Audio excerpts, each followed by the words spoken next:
Welcome to the Biohacking Beauty podcast, where we explore cutting-edge strategies for anti-aging and enhanced skin health.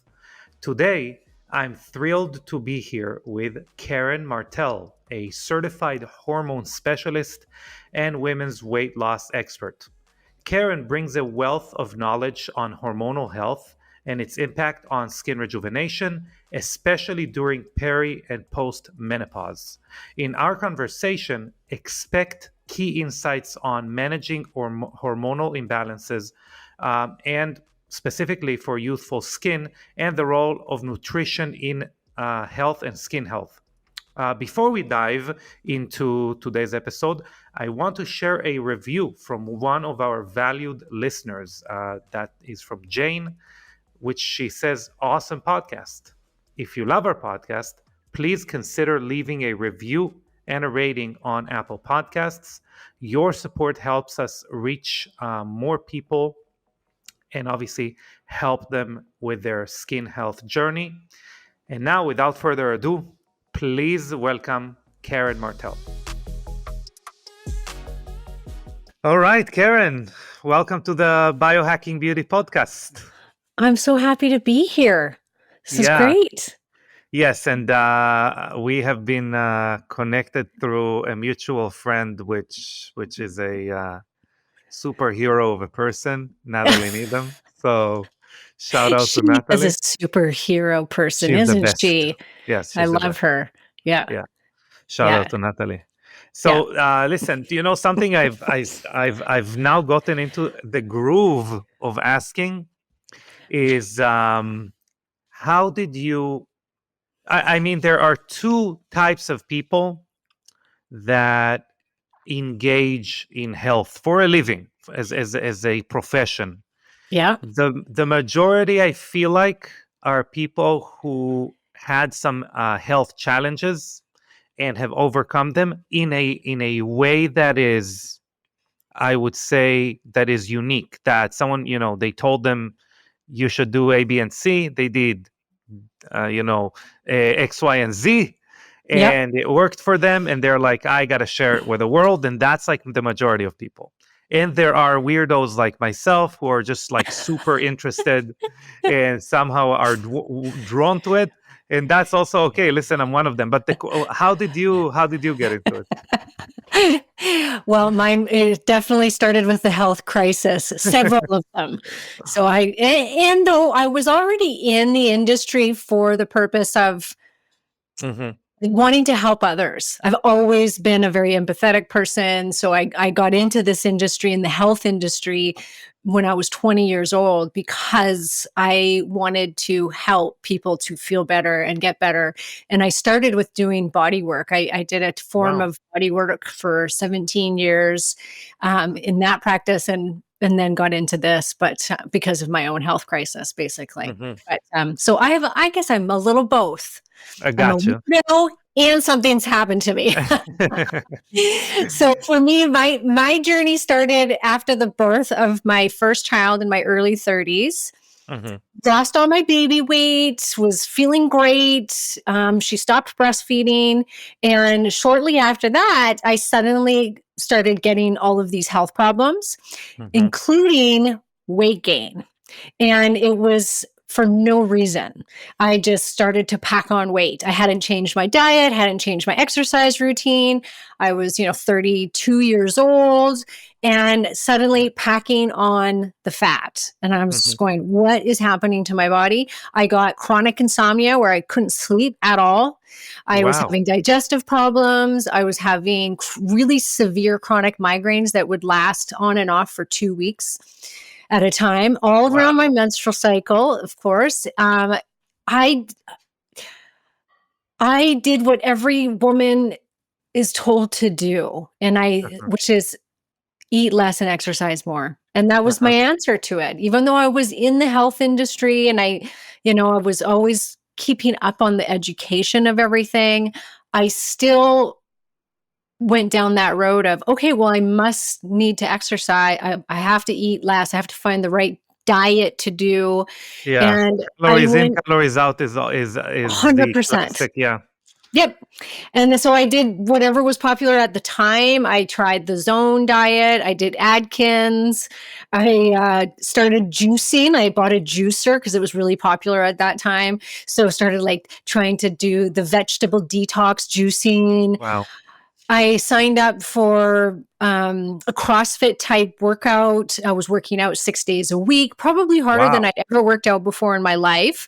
And I'm surrounded by all these women that are just like, they're shredded, they look amazing. And I just got fatter and fatter Wow. and fatter. And I was the heaviest I'd ever been in my life when I was eating less than I'd ever eaten. And I was working out harder than I'd ever worked out in my life. And I was Wow. only gaining weight. Went to the doctor. I was put on sleeping medications. I was put on an antidepressant and sent on my way, Mhm. which I took those things and I tried them. Of course, they didn't work. About a year into this, I decided I had to take matters into my own hands because everything I was doing wasn't working. And I knew intuitively that it was my hormones because Uh-huh. everything kind of seemed to be around the cycle. And so I was like, you know what? I think this is my hormones. And so I actually found a naturopath and I said, could you test my hormones for me? And he agreed. And sure enough, my hormones came back a complete mess. I had super high estrogen. I had no progesterone. I had low levels of all of my adrenal hormones, my stress hormones. So cortisol was super low. Another one called DHEA was super low. So So I I was assume also testosterone probably was very low. my testosterone was just kind of mediocre. Uh-huh. Um, my thyroid later on, I realized not at that point, but was really low as well. So I was hypothyroid. All of this was probably triggered by the pregnancy, which is Yeah. a very common thing to happen to women. The children, they take everything from us when we're pregnant, all the nutrients, and so it can trigger certain issues, like if there was an underlying thyroid problem, it can exacerbate it or it Mhm. can trigger it to come on. And so I think the stress of pregnancy and everything that was happening was just kind of the perfect storm that just kind of set everything off. And it was like my system broke, literally broke. And it took a long time to get back to homeostasis in my hormonal system. It wasn't an easy overnight fix. I had to look at my life completely different because there I was starving myself and working out like a mad woman. I was a single mother of a Wow. toddler. I was running my own business and I thought I wasn't stressed. Honest to Mhm. God. If someone had said, "Oh, well, are you stressed out?" I would have been like, "No, I'm doing what every other woman's doing right now. What's the big deal?" So I had to completely change everything. I had to I stopped doing the crazy workouts. I started doing yoga, started, meditating and doing all the things and then supporting the hormonal system. And it was probably a good year of supporting my system and getting it things right and getting the right diet down and the right supplements before everything started to finally kind of level out and I started to drop the weight and kind of get back to normal. And then I came out of that experience going, there's got to be more women like me, more women that are doing everything right, that are super healthy people, they're eating well, they're exercising, and they still can't lose weight Mhm. because it's hormonal. It's a hormonal weight loss resistance. And so then I went back to school years later. I became a nutritionist. And then when I hit my early 40s, I had another hormonal storm happen. And I actually went into menopause, started to go into menopause at 42. So my ovarian function just went kaput. And once again was reminded, hey, this can happen to the best of people in the Yeah. sense of here I was, a freaking weight loss coach, a nutritionist, and I thought, oh, yeah, I'm going to sail through menopause. Hell no. It was like I gained 20 pounds in 6 months. I was a Wow. complete mess. All the insomnia came back. I had itchy skin. I had my periods were missing. I was having hot flashes, night sweats, no libido. I had every symptom that person could have. I probably had it. And I'm like, really? This is going to happen again? When I Mhm. am truly doing everything right again. But it was of course, a great teaching moment. And I wouldn't be where I am today if that Mhm. hadn't happened. And I wouldn't be helping as many people as I'm helping, as I do now, because women are just simply not being told this information that this is what happens to their system. as they, or can happen even when they're doing everything right, when they Yeah. start losing their hormones. For sure, for sure. I think obviously, that's not the first time I've said it, or that anyone said it. Women are not good test subjects. Science research does not like women. Nope. So even the recommendation of calories in, calories out, whatever they tell you is basically based on a study that 99.999% is based on male, Men. men, by the way. Maybe based also on animals, but they're also probably Yeah. male anyway. So that is like the N of one type scenario, where you need to kind of figure out what works for you, is obviously um much more acute when we're talking about a female going on through some kind of health crisis. Within that, by Mhm. the way, a lot of these what you describe as hormonal storms have you can see some changes in the skin, in skin health, right, in skin Oh my youthfulness. gosh, yes. Yeah. What did you see there, if I Mhm. can be even So, more yeah, one thing that happened was when I went into menopause, my skin got really, really itchy, and that's actually, it's Mhm. quite common for that to happen. Yeah, And just purely skin changes. So yeah, as a woman will start to drop in her hormones, our skin will start to change. Specifically, we'll get more wrinkles. It will become more dry. We can, develop cystic acne suddenly. Actually, the woman I was just talking to before this, she was like, "Why am I getting acne at 45?" And I'm yeah, like, "Because your hormones are shifting. And as we start dropping, really mostly the estrogen, yeah, as estrogen starts to drop, collagen production drops, and estrogen is a lubricator. So yeah, it helps your skin to be lubricated and moist. And so without it, we can get really dry skin, and then we lose the collagen production, which means we lose elasticity in our skin. yeah.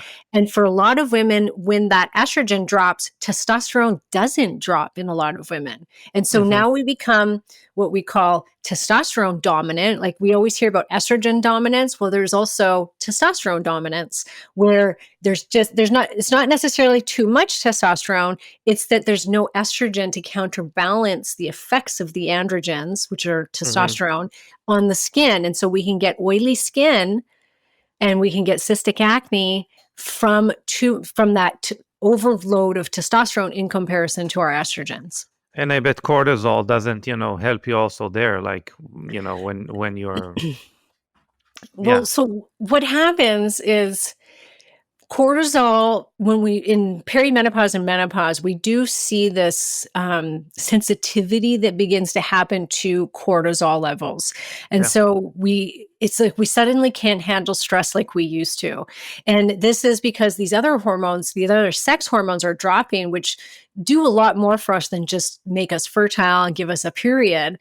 They're buffers. They're yeah. buffers to stress, right? Progesterone in and of itself, super calming. It acts on what's called the GABA receptors of your brain. And Hmm. so, we've all heard of GABA. It's an anti-anxiety supplement, helps us to sleep at night. So when we don't ovulate, we don't produce progesterone. And so as progesterone drops, anxiety can go up. We're not sleeping as well. And what does that cause? It causes cortisol to go up, which then causes blood sugar problems as well as inflammation. And we Yeah. know that inflammation of the skin is, of course, the worst thing for your skin. So we don't want Yeah. that. And then also the insulin starts to become really, really affected by the drop of progesterone and estrogen and testosterone. So insulin resistance typically starts to go up. So that means you're not going to be processing your blood glucose as well. Once again, causing cortisol problems and causing inflammation. Yeah, for sure. So within that time period, like the second time period, you're saying, well, if it happens to the best of us, do you then say, hey, I want to look at like bioidentical hormone replacement? Like, what's the response from someone who is educated and is in the know, as we say? Yeah. So bioidentical hormones really have their place. And Hmm. unfortunately, there's a lot of misinformation about bioidentical hormones. Yes. And so when we're still in our fertile years, you're in your 20s, you're in your 30s, there's a lot that we can do as far as our hormones go to balance them back out again, to improve their levels. There's amazing herbals. There's, just taking things like a good mineral supplement. Like there's so many great things that you can do just watching your stress levels to balance these hormones out at that time. But Yeah. as we hit our usually between 35 and 40, we stop ovulating as often, which means that progesterone starts to drop. And then you Hmm. get into your early 40s and it really starts dropping. And this is because we only come into this world with a certain amount of eggs. And Yeah. so once we don't have those eggs, we're not going to ovulate anymore.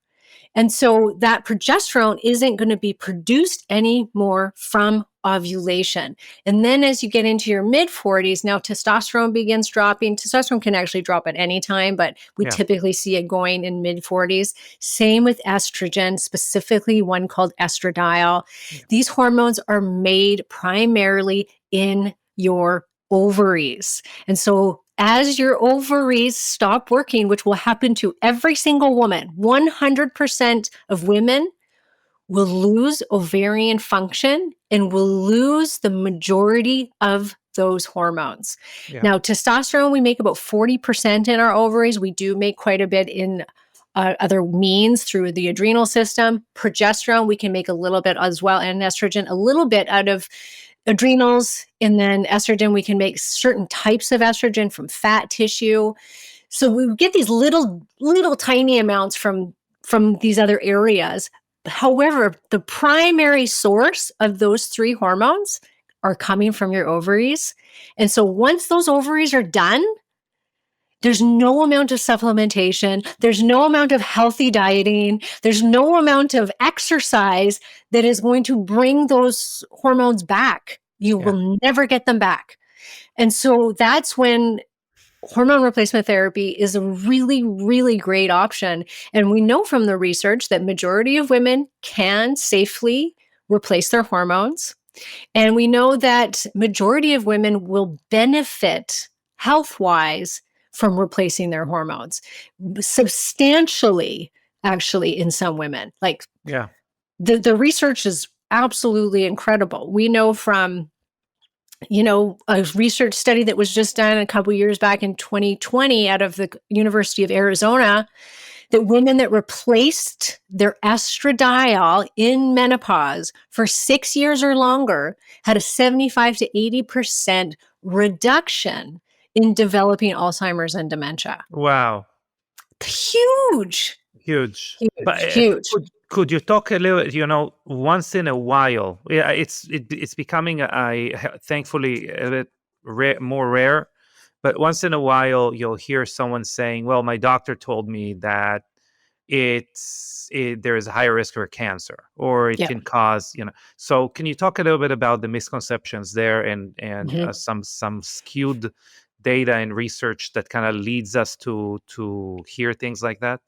Yeah. So prior to the early 2000, late 1990s, majority of women were actually on hormone replacement therapy, Mhm. and they were on Premarin, which came from pregnant horse's urine. It was the number one most prescribed medication in North America. Wow. So you can imagine the majority of women were on hormone replacement therapy. Mhm. They also had women take a fake progesterone because they Yeah. realized that Premarin could, of course, make the uterine lining overgrow. And they needed progesterone to protect the uterine lining from overgrowing. Mm. So they put women on a progestin, which is the same as what we get in birth control pills. Mhm. I'm like, great, use this. It'll protect the uterus. These women won't get uterine cancer. Awesome. So then they decided to do this great big study, one of the largest studies of its kind, which was the Women's Health Initiative, which, if you haven't heard of it, this is why you think Yeah. estrogen gives you breast cancer, whether you know it or not. That's why you think that.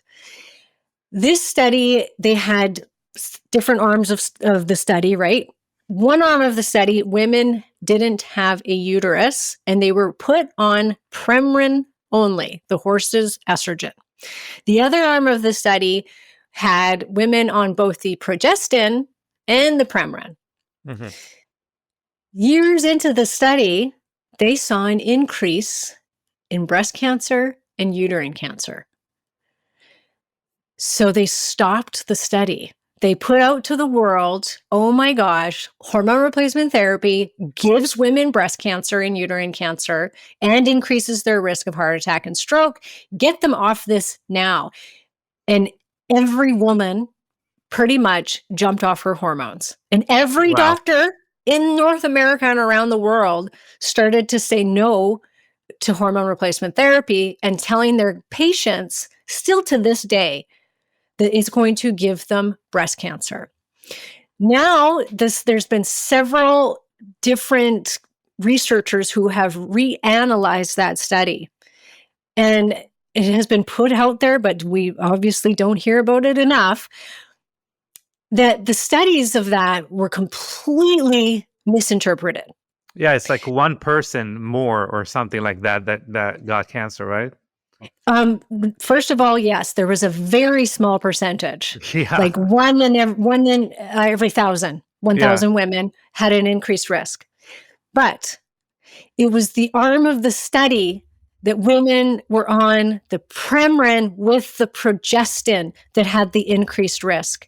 The women in the Premarin arm of the study only, so they only had the estrogen, had a decrease in developing breast cancer.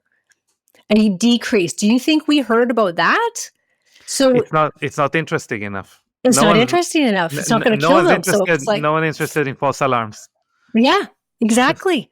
And it's ruined women's lives. Truly has ruined women's lives. There's some women that get so ill when they lose their hormones, they can become suicidal. There's women that have committed suicide because of their hormones dropping. There's women that have left their very high-paying, fantastic jobs that they worked at their entire life. They had to leave because they were told that estrogen is going to give them cancer, so God forbid they get any.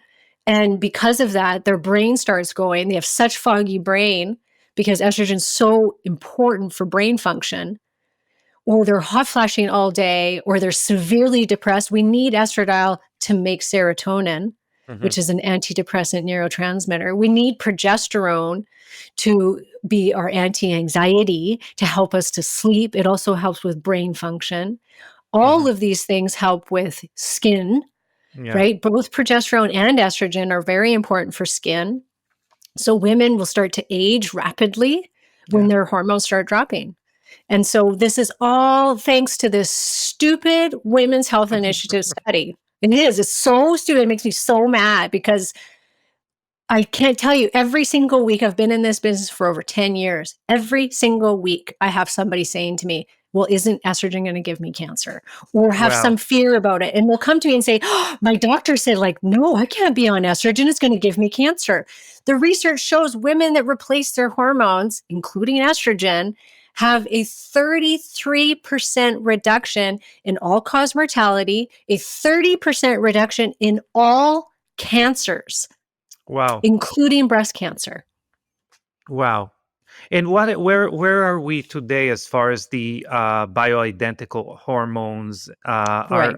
What's changed in the last 20 years? Not necessarily only application methods, etc., but also the actual, where are we deriving them now, or how does it look like? How does the ecosystem look like? Yeah, so we still have Premarin around, and there's still doctors that will actually prescribe it. Obviously, it's not the best, though. When you take estrogen orally, it does increase your risk of heart attack and stroke, and that is a fact. Yeah. So we shouldn't be using it ever because we now have bioidentical hormones, which means exactly the same as what your body makes, we can now get our hands on. And that's typically coming from it's chemically derived, but it's coming from either soy or yams for Yeah. progesterone and for the estrogen. And what's interesting is nobody took women off birth control pills. And they're giving out like candy to 14-year-old girls, 13-year-old girls, and told you can stay on these forever. No big Yeah. deal. Go for it. When it was the progestin, the increased risk of breast cancer. So birth control pills increase risk of breast cancer, but we don't see women going, oh, don't give me birth control pills. Yeah. So like really keep that in mind when, before next time you just said you're going to put your young little daughter on a birth control pill for acne, think twice about it. It can really, really disrupt her system and increase her risk of breast cancer. So, well, that's the tip of the iceberg. I mean, yes, tip of the definitely. I mean, iceberg. Yeah. I don't want to say, if that's the reason you're not going to give your children any kind of like any kind of pill, that's fine with me. But there is something to be said about having a normal menstrual cycle, cycle syncing kind of your life around the stages of your cycle where you're in your menstrual phase. I mean, there is so much wisdom that we're just now discovering and kind of learning how to live with a cycle, that it is, I believe, a type of to be honest with you, I think it's criminal to give someone who is underage any type of like hormonally manipulating pill. Yeah, I agree. And I'm one for, I don't want women to have that choice, and they do have the choice, which is fantastic. And if you want to go on birth control pills, great. But yes, think twice about it when it comes to your children, because you are setting them up for sometimes disastrous outcomes when it comes to fertility, and what you are essentially shutting down their hormonal system. And birth control pills are endocrine disruptors. Yes. They are not hormones. They're chemicals that disrupt your innate hormonal system. So keep that in mind, because doctors don't tell women that. It's just like, yeah, go for it. It's safe. And it's unfortunately not. It does ruin the microbiome as well. Oh yeah, ruin your microbiome again. A lot of the times we're hearing now, oh, how come they don't teach you to do your taxes in school, right? How come they don't teach you to, I don't know, I didn't go to school in America. I barely went to school anywhere, so I'm not one to say anything. But how come they don't teach you about the fact that you have a completely different hormonal makeup every stage of your cycle, and there are things that you will thrive doing or engaging in or thinking about on one, in your luteal phase, and completely other things in your whatever it doesn't, so going from the, I would say, from the negative to maybe something a little bit more positive. So right now we have bioidentical hormones, ones that your body really likes kind of engaging with. But going through that process of thinking of natural cadence of the body, there are different modalities that different doctors like. For example, pellets that are injected kind of subcutaneously and are kind of injected every so often, every few weeks. And there are creams. There are a few different things. So, what is your opinion of maybe? Obviously, convenience is number one, but what's your opinion about your favorite method? How do you see this industry from your point of view? Yeah. So unfortunately, there is a lot of clinics that are really into making money from their hormone replacement therapy, which is great. Everybody should try and make money. There's nothing wrong with that. But unfortunately, a lot of them aren't actually trained in hormones in the female hormonal system. And so they've been trained like how to insert pellets, for instance. And then it's just every single person that walks through the door gets the exact same thing. It's like, here's your pellets. We're going to put these in your butt for 3 months. We're not going to give you estrogen. We're not going to give you progesterone. We're just going to give you this boatload of testosterone. See ya. And it unfortunately doesn't work for some women. It does for some, but for many it doesn't. So pellets, number one, not my first choice, because once you get them in, you cannot get them out. Yeah. And so as a first line therapy for hormonal loss, you don't want to do pellets until you know how your body handles that hormone. Testosterone typically. There are pellets that have a little estrogen in them too, but I rarely hear about pellet clinics using estrogen. Yeah. Most of them don't. Most of them just use testosterone and progesterone. Mm-hmm. And estrogens are most important. We're not trying to androgenize women, and a lot of these clinics are. So I see women with, their testosterone in the hundreds, like hundreds and hundreds, and even their free testosterone levels way above the range. Yeah. And they're getting, let's talk about skin problems. They are getting horrible skin problems. If I had gone in for pellets, for instance, I would have spent 3 months with a complete pizza face. Like Yeah. I don't metabolize testosterone very well at all. I am missing these 2 enzymes, the UGT enzymes. So genetically, I'm missing 2 copies, which means I don't get rid of my testosterone very well. So it builds up in my system. Yeah.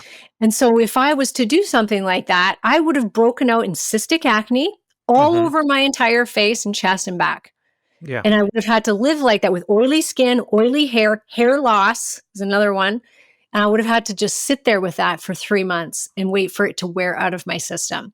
Wow. I've had women that have told me they gained like 20 pounds from water retention and from that testosterone because they don't get rid of it very well. So you don't know how you metabolize something until you go, well, unless you have genetic testing done with somebody that knows how to interpret it. Yeah. You don't know. So to jump right into something like that is not good. It's not a good idea. It's also, they tell you that it just is slowly released over 3 months. And I will tell you, I have rarely seen that happen. Almost across the board, I see them with extremely high levels for that first month, and then they peter out. And you'll hear it from people that have done it where they're like, oh my God, I felt amazing for my first month or 2. And then I crashed and I felt so horrible. And I had to wait to get my next pellet insertion. But again, and that's something I kind of alluded to. I didn't want to, I don't want to say my opinion, but again, say your opinion. This is not according to the way your body produces, synthesizes hormones, circulates hormones, reacts to different things. Again, talking about the difference between men and women, and not most of these clinics, but a lot of the clinics are, male driven or, especially like hormone replacement clinics. Let's ask ourselves, who was interested in hormones like 20 years ago before it became, an interesting choice as far as helping people. It's mainly, men for the most part. So you're looking at a male brain thinking of, oh, there is lack of a, X hormone, let's give them that X. So a pellet, for example, something that you mentioned, that reverse hockey stick type of release, that is not how your body produces any hormone, which is in pulses. So yeah. Yes. Yeah. And it's really, it is very hard to mimic what we do. Yeah. There are certain ways that are out there that try their best to mimic the fluctuations, the normal fluctuations of a woman's hormone levels in her 20s. There's the Wiley protocol and physiologic restoration. Now they're taking different amounts every couple of days. They're changing their dose to try to mimic very similar to what we produce when we're fertile. This works really well for some women like that, and they need that. Like they've tried static dosing, they've tried pellets, and that is what works best for them, to fluctuate and to cycle their hormones and to take them in high amounts. That is where they feel their best. So fantastic. That's what you do. There's some women that take pellets and they think they're a godsend because they're super easy. They get them in 3 months later, they go back, put another set in, and they seem to do great.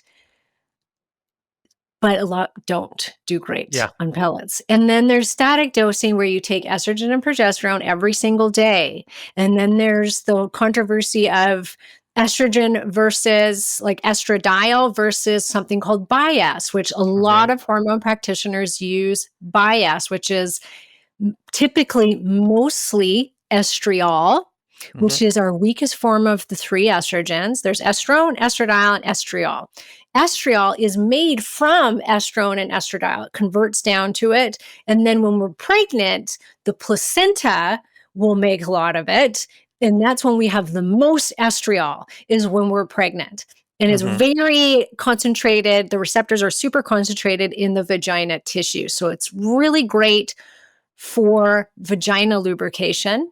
It's also what's been in studies been used as a face cream is Hmm. estriol. Correct. And under eye cream, And yes. under eye cream, super amazing. It's great for Yeah. the skin, helps to lubricate the skin, helps to build collagen production. And it's actually like they tested it.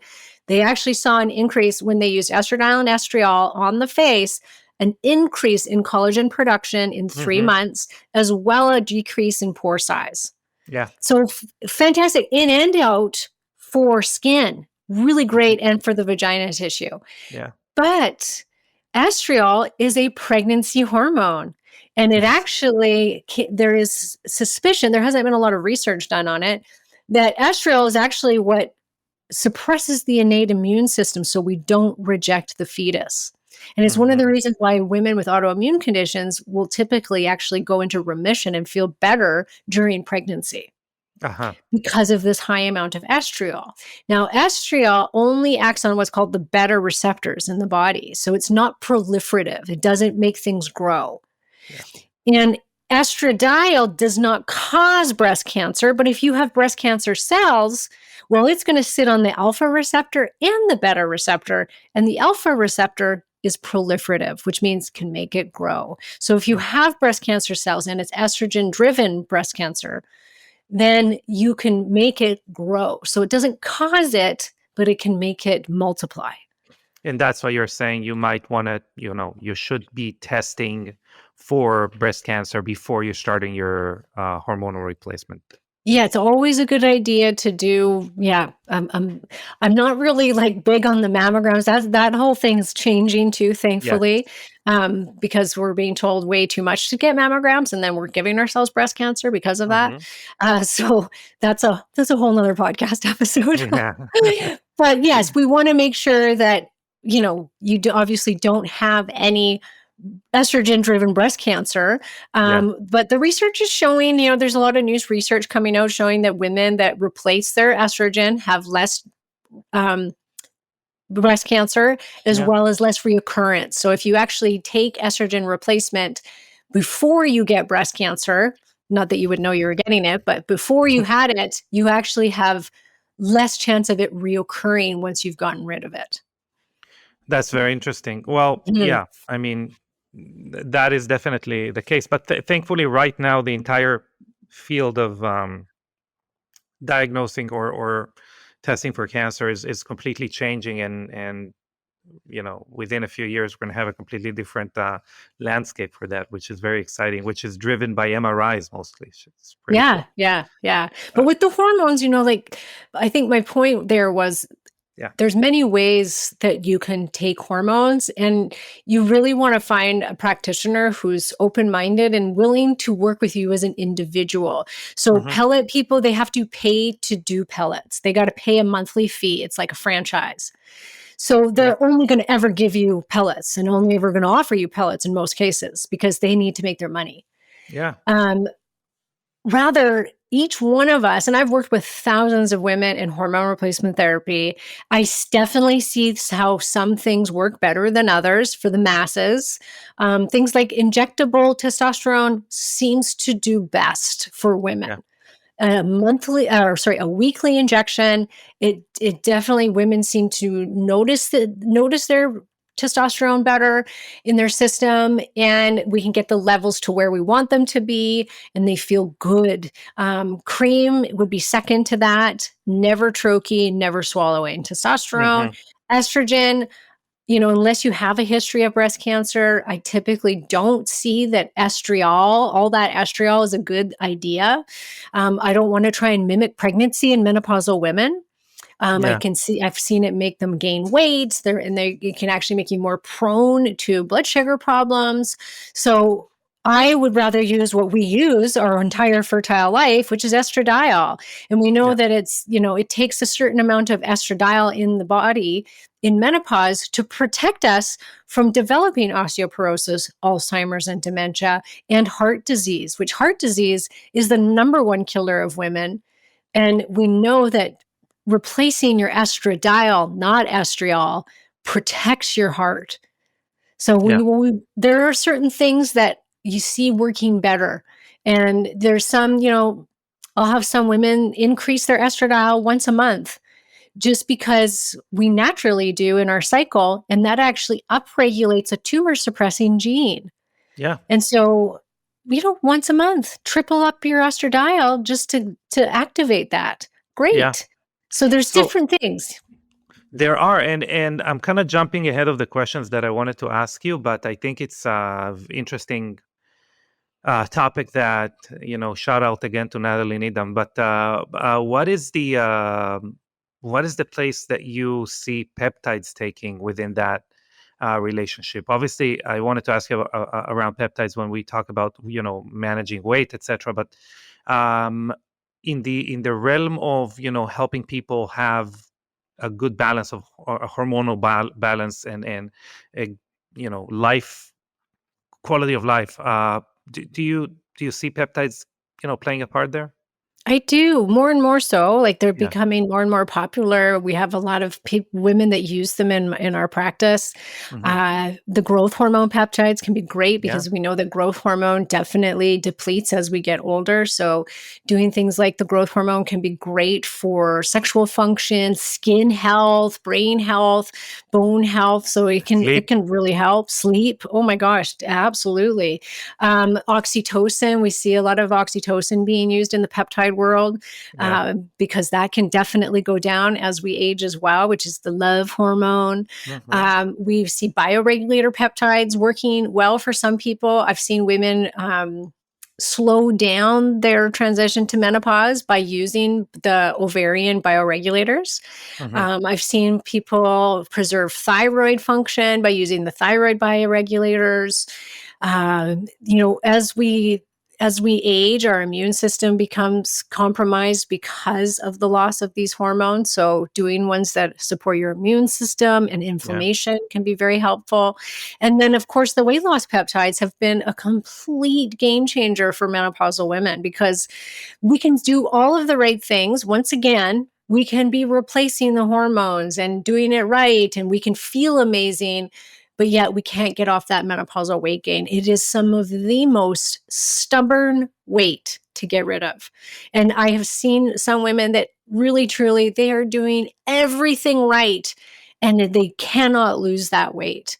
And Uh-huh. so, and this is because so many doctors wait till a woman is in menopause before they start replacing their hormones, which that really has to change because if we can catch it early, we don't see that kind of weight gain that happens. Yeah. Yeah, and Well, all the other health problems. it's funny that you're saying the weight loss peptides because a little unknown fact is a lot of the peptides, like the classic peptides that we normally engage with, actually started as weight loss peptides. They just didn't do that good of a job there. They did a good job in other places, my increasing your mitochondrial function or whatever that is, but they Yeah, didn't make you lose weight that well. So yeah, when you say weight loss peptides, do you mean specifically GLP-1 agonists, yeah, such as I obviously, do. Yeah. I don't know There's other what the ones, names are but in Canada, but but I'm assuming it's the same, like yeah, semaglutide, same thing. etc. Yeah, we don't have tirzepatide here Hmm. or reguatride or whatever the other one is Hmm. that's just coming out. Um, but the semaglutides here, but they've been the best. There's other weight loss peptides that we just haven't seen the same Hmm. results with. Yeah. Tirzepatide and semaglutide are complete game changers for women, like Yeah. for everybody, but for women that have that really severe weight loss resistance, it's like a miracle. They're just like, wow. A- And as you're putting on the hat of a let's say, a guide of a kind of a healthy lifestyle, someone you're supporting that are taking those GLP-1 agonists, again, like semaglutide, tirzepatide, whatever that is. Monjaro here now in America, it's pretty popular. So how do you prevent some of the additional again, unwanted symptoms, such as, for example, loss of fat tissue in the face, muscle loss? Now we have not only semaglutide, what do they call it, like semaglutide face or something like that? Oh, yeah, the Ozempic Ozempic face. face, Ozempic face, and now we have Yes. also Ozempic butt, right? I heard about it as well. So how Yeah. do you coach people around that? So we actually started a program using the weight loss peptides for menopausal and perimenopausal women. Hmm. And we did this not because like we're not selling them ourselves. We give them access to a place where they can buy them. Hmm. Um, but we wanted to have women do it right because a lot of people were doing it wrong. Yeah. And you really, you have to make sure your hormones are in check. You have to be Hmm. replacing your hormones if you want to have success with the GLPs. Yeah. Um, so we want to make sure that's happening. And then we want to make sure that you're eating enough protein so you don't lose that muscle tissue.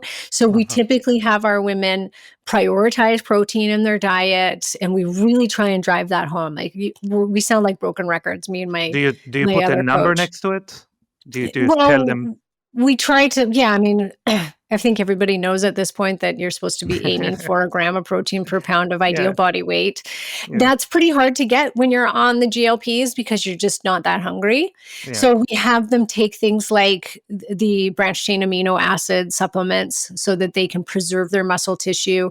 We really encourage nutrient dense foods and making sure that that protein is number one on their plate. And yeah. because of that, we've actually had several women do DEXA scans before and after. And so I can't tell you how many put muscle on while being on Wow. tirzepatide and have gone against what everybody's saying out there. Now, there's, of course, a bunch of women that are also on the other end of that spectrum who didn't listen to our advice Yeah. and they lost muscle tissue. Hmm. And so now they're having to kind of recoup that. And now that they've, stabilized their weight, now they're having to work on putting that muscle back on again. Yeah. And so it can, the sensitization that you get for the blood glucose, you can really actually go in your favor to put muscle on easier. Hmm. So you can take advantage of being on these GLPs Yeah. in growing your muscle. So you Well, just have to make sure you're getting that protein in. well, it makes some sense because when we look at a classic strategy for bodybuilders or people who want to pack mass on, we want to actually or the strategies express themselves in generally a lower metabolism. So I mean that makes sense because obviously GLP-1 agonists do that as well. I mean that's what they do. So I mean there is a correlation there. So it's very interesting that you bring that up. I actually didn't know that you can Yeah. that is something that you can do. Yeah. And then as far as like any weight loss will create Ozempic face and butt.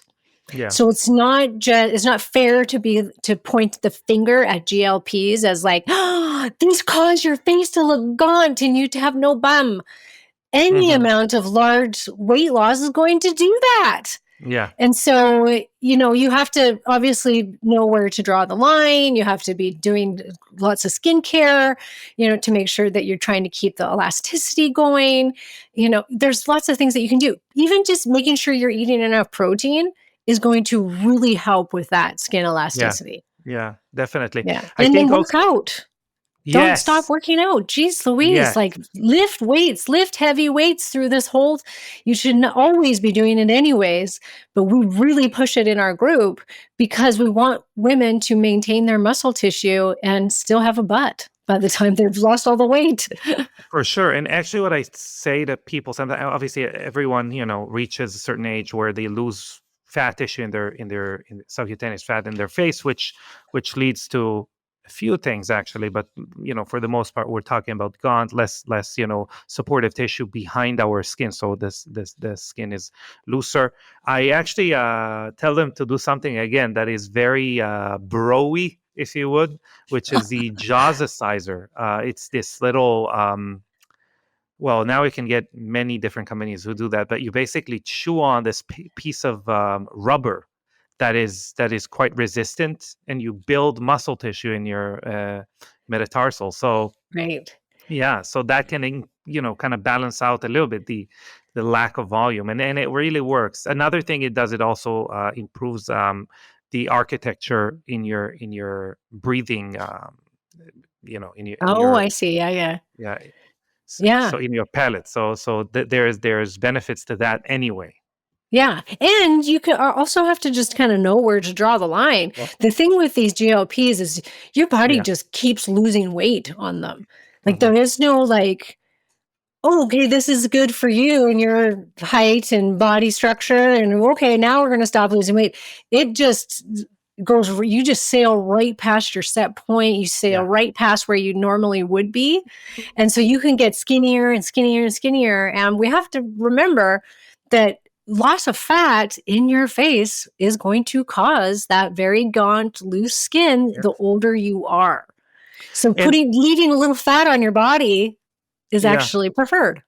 and I've seen good results. I mean, again, facilities here, mainly the ones who are, I would say, are just more inclined for peptide recommendation and prescription in general, rather than someone who is, again, after the money and just wants to make money off of selling those GLP-1 agonists. I see that a lot of them pairing it with growth hormone Yes. peptides, Yep. and I see We recommend incredible that. results. Yeah. So what do you recommend? CJC 1295 and hypomorelin. Yep. That's Yeah. exactly it. Yep. Yeah. We tell that to a lot of women that are in the group that that's one of the best ones to take with the Yeah. GLPs to preserve the muscle tissue, Hmm. and really watching their testosterone levels. Hmm. Because testosterone is going to help you to maintain muscle tissue. Estrogen does as well to a certain degree. So you want to just make sure, once again, like your hormones are where they need to be, that you're lifting heavy, and that you're watching that you don't lose too much, and that you keep a little bit of fat around so that you can have a little bit of a plump face. Yeah. What are you telling people? How do you see the interaction between, again, that little cohort and fasting and like low carb diets, or even carnivore, but like all of these these two modalities? How do they interact between them? Do you tell people don't fast as much, or this would actually increase your results? What's your take on it? Well, what we've done is, because we do have a meal plan in the Yeah. program, and so we do incorporate bulletproof coffee fasting, Hmm. because so that you get that fat in there, a little bit of fat in there, and then it's easier on the cortisol and easier on the adrenal system. And we see that that works well. We don't overdo it though. I am not a big proponent of chronic fasting. Like, so if Yeah. somebody's fasting every single day and they're doing 36 hours once a week, and which a lot of women are right now, Hmm. we really see that being a detriment to sustainable weight loss. Basically, like, we Yeah. see that it actually starts to reverse itself and women start gaining weight, and it also really lowers the thyroid. And so if Yeah. women are going too low carb, too low fat, then you start to really run into problems. So using the GLP-1s as a way to make fasting easier is great. And so do some intermittent fasting. Awesome. Do that a couple days a week. But Yeah. the rest of the time, you really want to make sure you're getting in some food. The GLP-1s don't just work on appetite suppression. That's not why you're losing weight. That's a small Yeah. piece of why you're losing the weight, but there's a lot more to it. So people think that oh, okay, so I'm not eating. I don't feel like eating. Great. I'm not going to, and I'm just going to fast every single day. And you're going to run into problems. You're Yeah. going to become nutrient deficient. You're going to start losing your hormones because of it. You're going to stop cycling. Like, all of these things can happen even on the GLP-1s, even from not eating as much. So Yeah. you have to make sure that you are getting in enough calories. And so you don't want to go too low carb and fast too much. I'm really against that, actually. Well, yeah. I mean, that's great to hear. I agree. I mean, Yeah. I think what we, going back to again to the harsh negative. I mean, what we do see some promises with combining these more extreme like solutions plus GLP-1s for starving out like certain cancers and stuff like that. But this is so far on the end of the spectrum that we really, there's nothing there to take with us as far as like a healthy lifestyle. So Yeah. Yeah. And we're not meant, like, the female body, we have yeah. to always remember that we're built for fertility, and that's it. Like, that's why Hmm. we're here. That's why how you're everything that governs that inside your system. Yeah. So if you're not getting the nutrients, you're not eating enough food, then over a certain amount of time, like, yeah, you'll get a bunch of benefits in the beginning, but over long term, you're going to start getting really negative outcomes from Hmm. it Hmm. because you're telling your body there's no food around. Yeah. You're in winter. So lower the metabolism, preserve your energy. Don't freaking get pregnant. So let's lower the hormones because you couldn't sustain a pregnancy. Yeah. So hormone levels drop, thyroid drops, and you start feeling like garbage. And Yeah. I've seen this. I can't tell you how many times, thousands and thousands of women at this point have come to me saying how much that chronic fasting, low carb world destroyed them. Yeah, and you did mention, yeah, for sure. And you did mention thyroid health. This is something that I was very excited to speak with you about because this is again something that is now extremely prevalent as far as like people turning to us because they have some impaired skin function and obviously they lose some of that youthfulness because of hypothyroidism. Mhm. um but in general, obviously, again, connecting to what you said before, the skin is literally as fa- it has many different, I would say, like jobs, but the job that we sometimes care about the most is its job as a communication Yes. agent, Yep. communicating that you're vital and you are, you're ready to reproduce and you're going to create healthy babies, etc. And that is why you have this beautiful skin with many subcategories.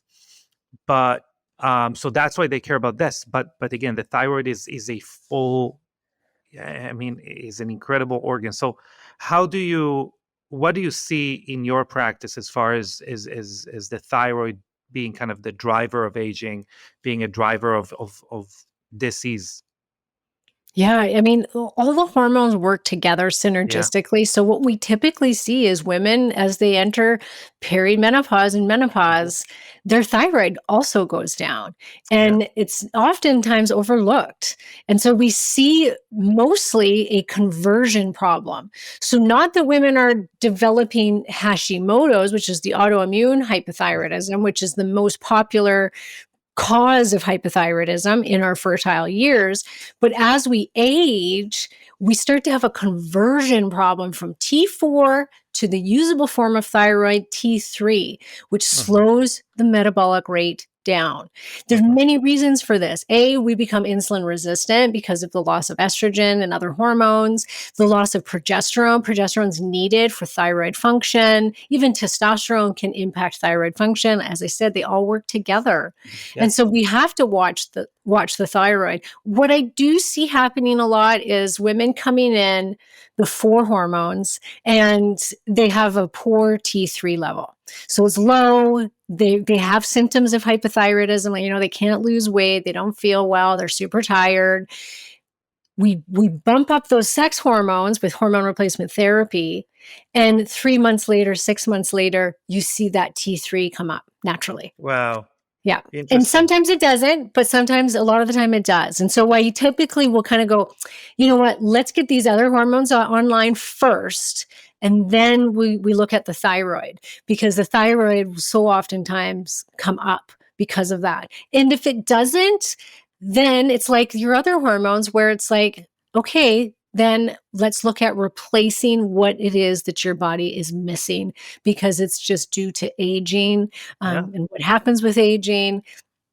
And T3 is so important. I mean, Hmm. we have receptors for T3 everywhere in our system. It Yeah. has so much to do with skin, stomach, immune system, blood sugar regulation, etc. Yeah, it's interesting because if we go over the symptoms of perimenopause and menopause and what it does to the skin, you mentioned itching and dry skin, or extra activity of the sebaceous gland. So all of those things, again, there is a convergence there as well. It could be because of the thyroid, it could be because of other hormones. So it's. I bet it's very Yeah, confusing. it's very confusing, and it's just like the perfect storm, as I said earlier. Yeah. Like when this starts to happen and all of these hormones start dropping, every system in your body is going to be affected by it. Hmm. And a lot of times so there's some women that don't have symptoms of menopause. They don't have the symptoms like hot flashes, night sweats, weight gain, low libido. They're like, you know what? I don't really like, I'm just missing my period. And it's like, yeah, Yeah. but what's going on the inside? And then also, how fast are you aging on the outside? Yeah. What's happening to your skin elasticity? Because taking hormones internally is just as crucial for skin as it is taking it outside of the skin as Oh yeah. well. Oh yeah.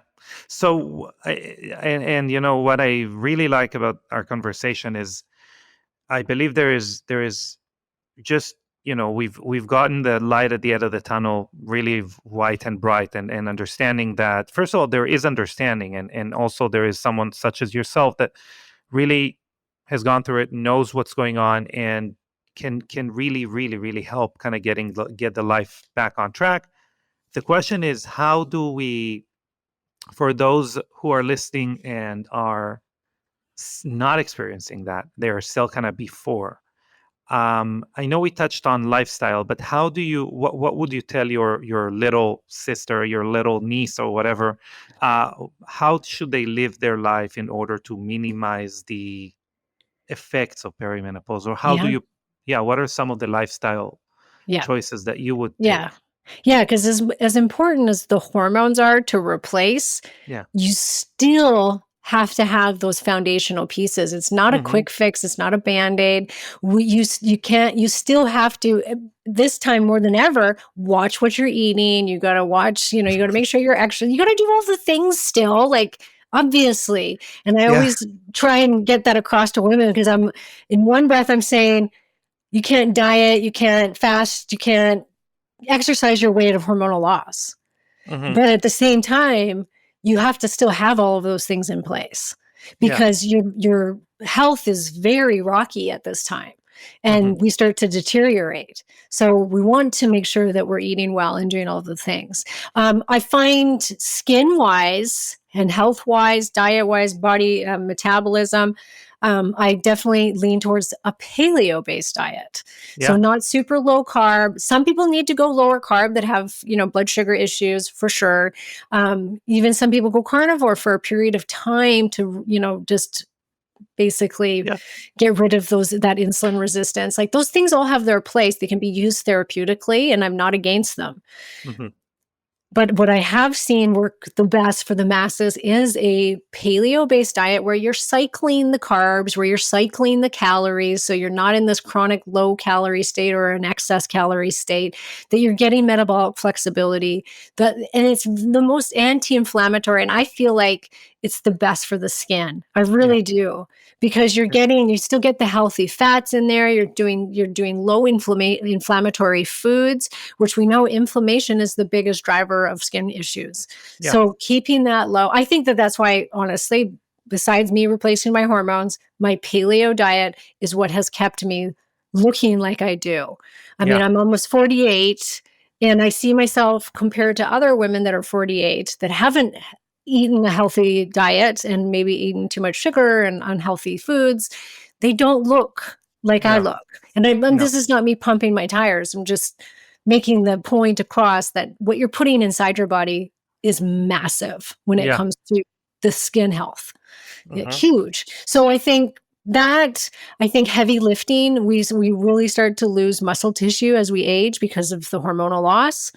So we want to make sure that we put muscle on and keep it on. Doing chronic cardio, big no-no, especially as you age. Your cortisol, like I said, is super sensitive. We don't want to be raising it up all the time, and which also raises glucose all the time. That's just stress, inflammation. Mm-hmm. So lifting heavy, because that'll help you to process your blood sugars better, help lower insulin, all of those good things. Obviously, stress reduction. Women are nutso these days. We're trying to Yeah. do way too much. We base our worth on how much we get done in a day, and that's got to stop, especially at menopause and perimenopause. Yeah. Like, it's ridiculous. I always say, these can be the best years of your life, because this is the first time when typically your kids are older. You're either keeping the partner or you're gotten rid of them at this point. Same with your job. And this is the first time in your life where you can actually go, okay, what do I Yeah. want? And you can actually look at yourself and pay attention to yourself. And I believe this is one of the reasons we go through this.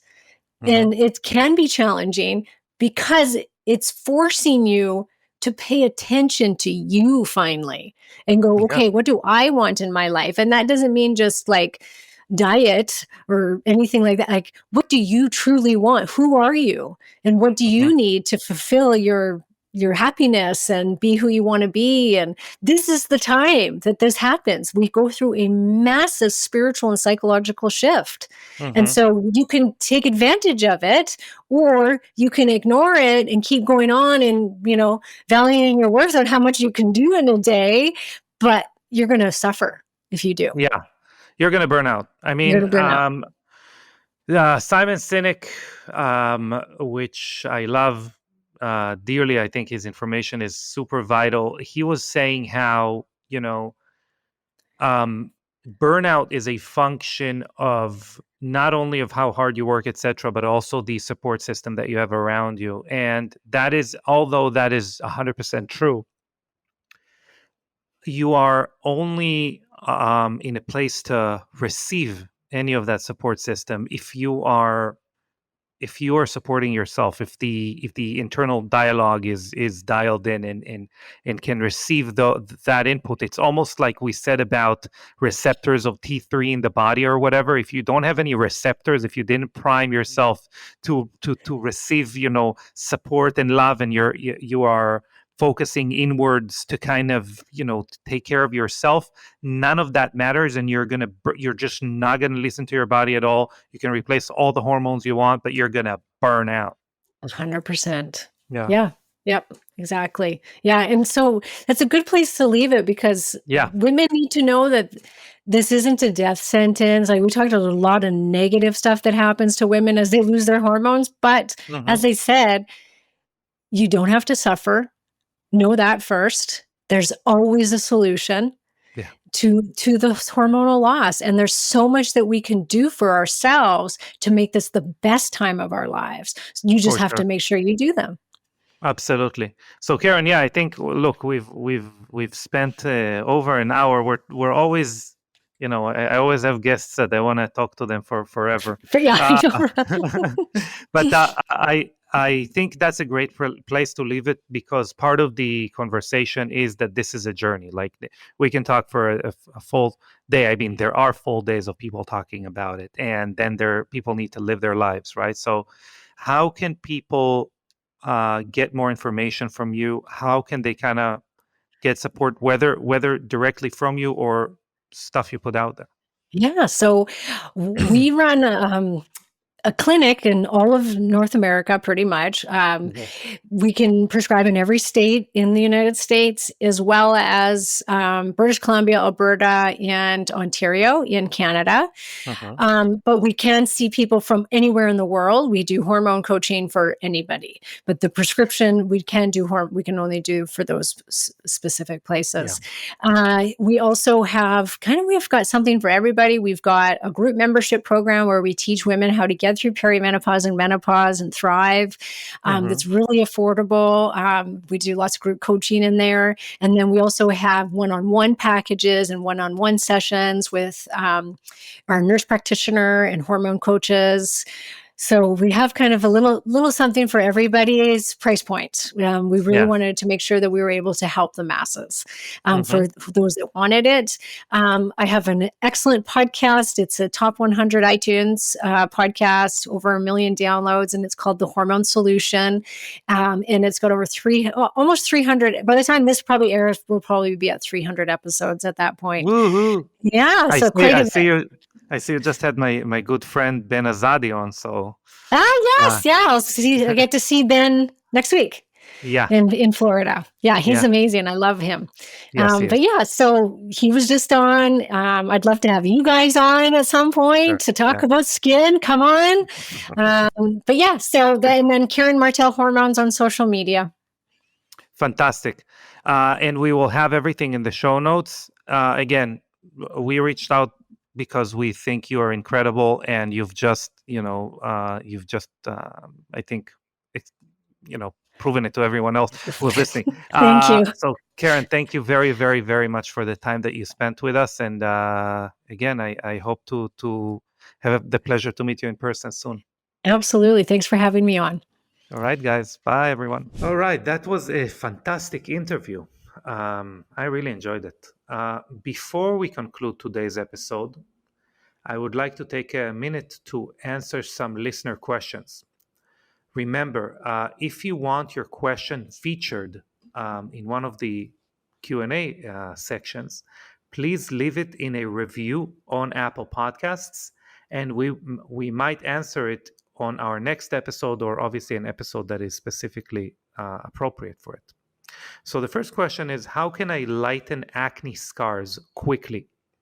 And the answer is, to reduce acne scars, I would consider products with something called sulfurowite, that's a little bit older, vitamin C's, obviously not ascorbic acid, retinoids, or alpha hydroxy acids, AHAs.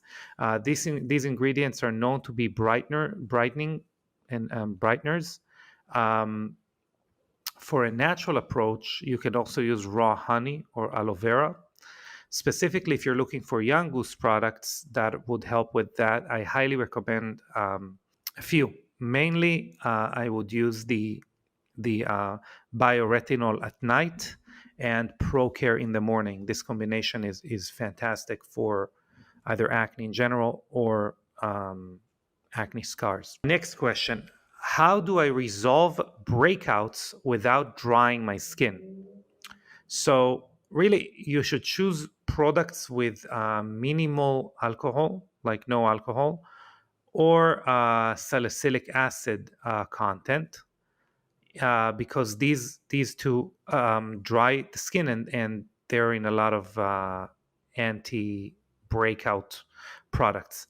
Also, try to limit exfoliation to once or twice per week to maintain natural moisture levels. Again, if we're looking at Young Goose products, I would look at something like the green tea phyto serum. If we want to have a good exfoliator that doesn't dry out the skin, I would look at Nia Polish. Again, if you were lucky enough to have our, be aware of our products during the month of October. Every October, we also have our detox ritual masks, so you can look at that. But yeah, these two are, again, I mentioned raw honey before. That could also work. And I would also recommend the hyperbaric mask, not necessarily because it has some ingredient that's specifically anti-acne, but it really helps with detoxification. So you could also use that over your moisturizer overnight, and it's not going to obviously dry you out, quite the contrary. And our third question is kind of alongside the same lines, which is, what can I do about hormonal acne? And for hormonal acne, I would really recommend guidance from a medical professional. Again, as you can see from what we spoke about today, hormones hold the key for many, for skin health in general, and that is why I highly recommend, actually reaching out to the guest that we had today. I thought she again, Karen, did an amazing job, and you should definitely reach out to deal with hormones in general and hormonal acne specifically. again, if you look at Young Goose products that are good for hormonal acne, it's what I mentioned before: bioretinol, Pro Care, Nia Polish, Hyperbaric Mask. Obviously, our Care NAD Boosting Moisturizer is a fantastic addition when we come out with our Youth Reset and Youth Daily, which are two new products we're going to come out with in a couple months, which have also really cool peptide complex and spermidine alongside the NAD precursors. That would be great to use as well. But in general, again, hormonal acne, I would kind of attack it at the source and look at hormonal balance first, and then use good skincare products. Obviously, in general, for all the kind of acne questions, we do have systems on the website that are biohack acne systems. You can look at those systems, and they really are from like minimal, which is things that you can add to your current routine, standard, which are almost a full routine, and advanced, which is literally like the kitchen sink approach. So take a look at that if you're interested. Again, here I'm trying to give you both the recommendation, general recommendation, and Young Goose specific recommendation. So I hope this helps. And obviously, I would love to dive deeper into it if you're interested. Again, you can leave this as a comment on a review. As an example, I often emphasize my, complete, outrage about the skincare industry and the use of ascorbic acid, which is genotoxic, cytotoxic, and shouldn't be. No one in the world should use it. This synthetic type of vitamin C, and I never thought to do a podcast about it. And since a few of you wrote in a comment that I should do a podcast about it, and we got thousands of people writing to us on Instagram and emailing us to do a podcast about it. We had really who I consider the world foremost expert on vitamin C, Lior Sher, on the podcast. This is already out. So this is just an example, but whatever you want us to do a podcast on, this is really for you. So let us know and we will do it. But that's it for today. I highly appreciate each and every one of you that have joined us today and that stuck around until now. So thank you for joining us today on the Biohacking Beauty podcast. And until next time, take care.